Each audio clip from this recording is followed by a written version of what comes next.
Hello everyone. This is Class 9 Civics Chapter 4 Electoral Politics. इस video में हम लोग Why is our system of elections इस topic के बारे में पढ़ने वाले हैं.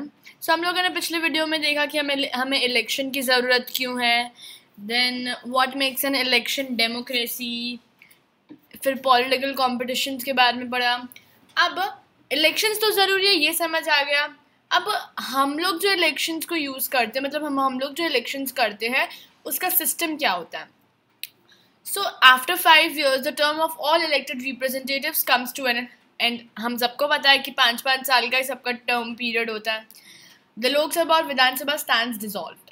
अब जब 5 साल का जो टर्म होता है वो जब एंड हो जाता है तो हम लोग कहते हैं कि लोकसभा स्टैंड्स डिसॉल्व, मतलब कि उनका 5 साल का जो टर्म है वो खत्म हो गया, अब नया लोकसभा आएगा. Same with Vidhan Sabha. Vidhan Sabha stands dissolve, मतलब कि जो पुराना विधानसभा है उसका टर्म पीरियड खत्म हो गया, अब नया विधानसभा आएगा.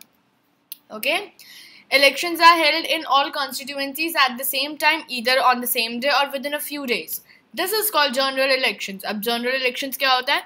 General elections का मतलब कि जो elections है तो सारी constituencies में एक ही टाइम पे, या अगर कभी भी टाइम मैटर करती हो तो सेम ही डे पे या फिर आजू बाजू के दिन में, मतलब फ्यू डेज, सेम डे पे या फिर आजू बाजू के फ्यू डेज पे इलेक्शंस होते हैं. मतलब हर जगह पे एक साथ ही इलेक्शंस होता है पूरे कंट्री में.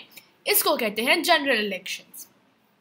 Sometimes elections is held only for one constituency to fill the vacancy caused by death or resignation of a member.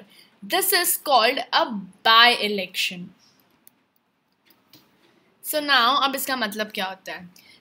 अगर आप लोग को पता हो तो गुजरात में विजय रूपानी के पहले आनंदीबेन पटेल हमारी सीएम थी. अब उन्होंने रिज़ाइन कर लिया था या फिर उनकी डेथ हो गई थी कुछ ही इसी कॉज से. फिर वहाँ पे वापस री इलेक्शंस हुए थे. गेटिंग माई पॉइंट कि जब आनंदीबेन पटेल जब हमारी सीएम थी, तब फिर 2 साल के बाद उनको कुछ हुआ या फिर उनको कुछ उन्होंने रिज़ाइन कर लिया था, जिसकी वजह से फिर वापस इलेक्शंस हुए थे.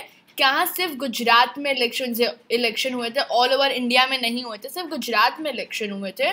और फिर आए थे विजय रूपानी. फिर 5-5 साल का वापस वो टर्म पीरियड शुरू हो गया था.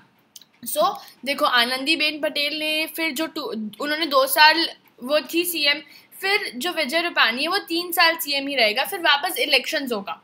फिर विजय रूपानी अगर वापस इलेक्ट होता तो वापस आता था. एंड हाँ, विजय रूपानी इलेक्ट हुआ था तो अब वो हमारे सीएम हैं. इसको कहते हैं बाय इलेक्शन. बाय इलेक्शन का मतलब क्या हुआ यहाँ पे कि बाय इलेक्शन मतलब ये होता है कि अगर कोई भी, मतलब जब भी इलेक्शन कोई भी सिर्फ एक ही कॉन्स्टिट्यूएंसी में होगा. और वो कॉन्स्टिट्यूएंसी में क्यों होगा? क्योंकि या तो वहाँ पे वैकेंसी होगी या फिर डेथ कॉज हो गई होगी या फिर रिजाइनेशन हो गया होगा उस मेंबर का. इसकी वजह से जब वहाँ पे इलेक्शन होगा उसको कहेंगे हम बाय इलेक्शन. ये बहुत इंपॉर्टेंट है, पूछा जाता है कि बाय इलेक्शन कब होता है और उसका मतलब क्या होता है. एंड जनरल इलेक्शंस क्या होता है वो भी पूछा जाता है. डिसॉल्व्ड आपको याद रखना है कि कभी कभार पूछा जाता है what is the term when the elected representatives come to an end. उस टर्म को क्या कहते हैं? तो उस टर्म को कहते हैं डिसॉल्व. Very simple. ठीक है. So this was all about the topic what is our system of elections. इसके जो सब टॉपिक्स है उसके अलग अलग वीडियोस बनाए गए हैं, आप उनको जाके देख सकते हैं. अगर आपको इस वीडियो में कोई भी प्रॉब्लम्स होगी, do right it in the comment section below. I will surely clear your doubts. अगर आप इस चैप्टर के एमसीक्यू फॉर्म में पेपर सॉल्व करना चाहते हैं, so do visit askandstudy.com. Hope you guys like this video. Do share, do comment and do subscribe to our channel Ask and Study. Thank you.